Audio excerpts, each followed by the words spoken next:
Hello everyone. Welcome to Computer Aided Design course code P20DE102. I am V Rakesh, Assistant Professor in Department of Mechanical Engineering, KITS Warangal. In this video lecture, I am going to explain product life cycle of CAD/CAM.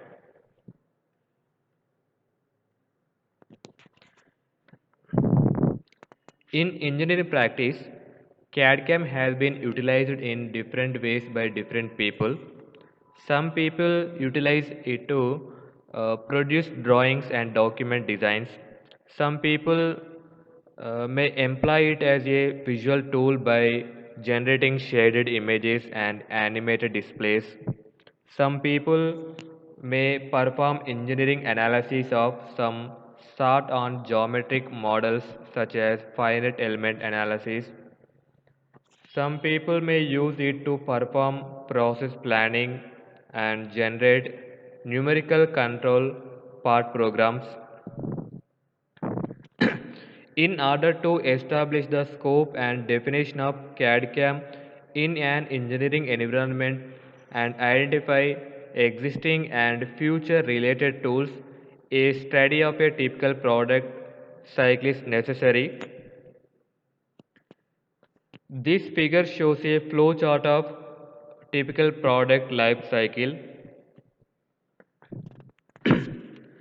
In this product life cycle having two important processes are there. One is the design process, second one is the manufacturing process. In the design process having two sub processes, one is the synthesis process, second one is the analysis process. The product goes through two fundamental cycles from the idea conceptualization to the finished product. One is the design process, second one is the manufacturing process. Every product begins with a need which is identified based on customers and markets demands. Here the synthesis and analysis are the main sub processes that create the design process. Synthesis is as crucial to design as analysis. The philosophy, functionality, and uniqueness of the product are all determined during this synthesis process. The major financial commitments to turn the conceived product idea into reality are also made. Most of the information generated during the synthesis sub-process is qualitative and subsequently is hard to capture in a computer system. In this, expert and knowledge-based systems have made a great deal of progress in this regard, and the interested reader should refer to the corresponding literature. The end goal of the synthesis sub-process is a theoretical design of the future product. Typically, this design takes the form of a sketch or a layout drawing that show the relationships among the various product parts as well as any surrounding constraints. It is also employed during suggesting discussions, that means brainstorming decisions, discussions among various design teams and for presentation purposes. Another important one is the design process is analysis. The analysis sub-process begins with an effort to place the theoretical design in the context of preoccupied engineering sciences to the evaluate the performance of expected product.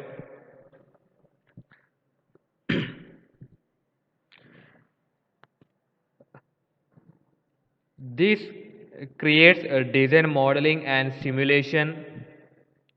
Here, design conceptualization creates design modeling and simulation.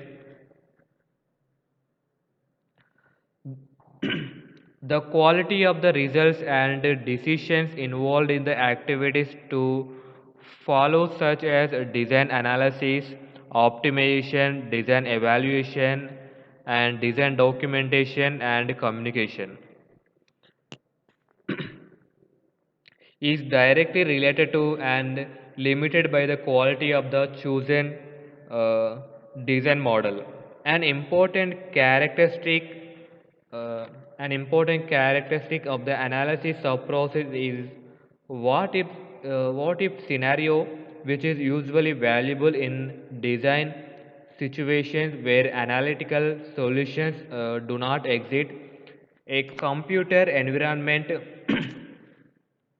where various design alternatives can be investigated is ideal to make better design decisions in shorter periods of time. Algorithms for both design analysis and design optimization can be applied and utilized.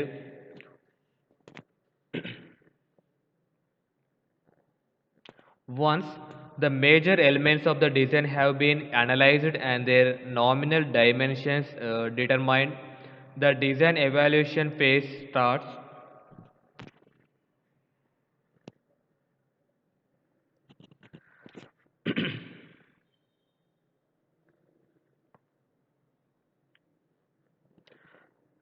Here, prototype can be built in a laboratory or a computer to test the design. More often, computer prototype are utilized because they are less expensive and faster to generate.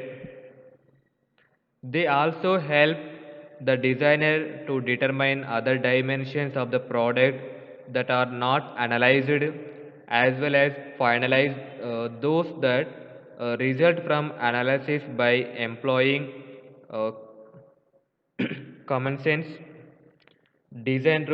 common sense design rules. The designer can also generate bills of materials, specify tolerances, and perform cost analysis.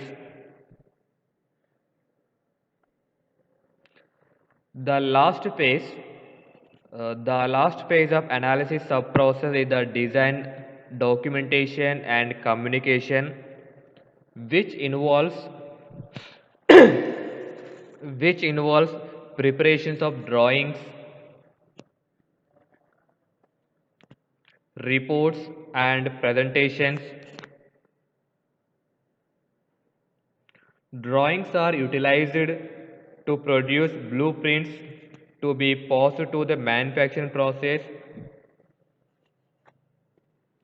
The manufacturing process starts with the uh, process planning and ends with the actual product.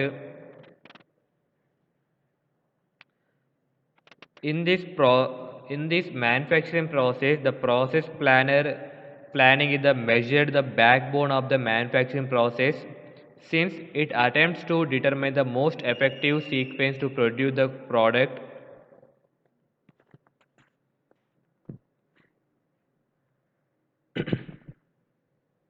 A process planner must be aware of the various aspects of manufacturing to plan properly. The planner works normally with blueprints and may have to communicate with the design department of the company to clarify or request changes in the final design to fit manufacturing requirements.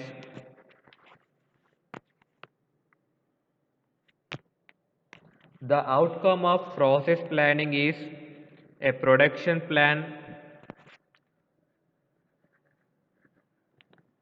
planning, design and procurement of new tools, order of materials, and NC numerical control, computer numerical control, direct numerical control programming. Other special manufacturing needs such as design of jigs and fixtures are planned. Once the process planning phase is complete, the actual production of the product starts. The produced parts are inspected and usually must pass certain standard quality control requirements. The parts that survive inspection are assembled, packaged, labeled, and shipped to the customers.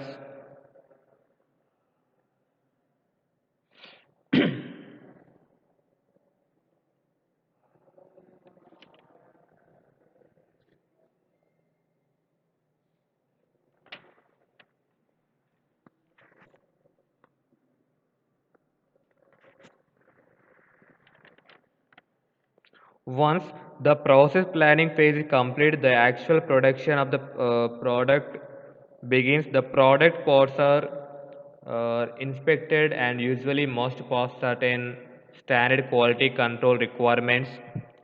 Parts that survive inspection are assembled, packaged, labeled, and shipped to the customers. Market feedbacks are normally valuable in the improving products. These feedbacks are usually integrated into the design process.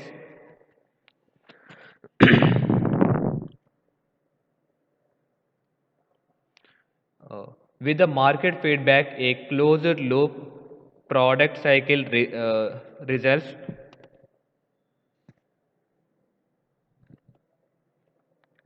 Next, the process is repeated with the design needs and ends with finished product. This is the uh, brief discussion about product life cycle of CAD CAM. The CAD process is a subset of design process, and the CAM process is a subset of manufacturing process.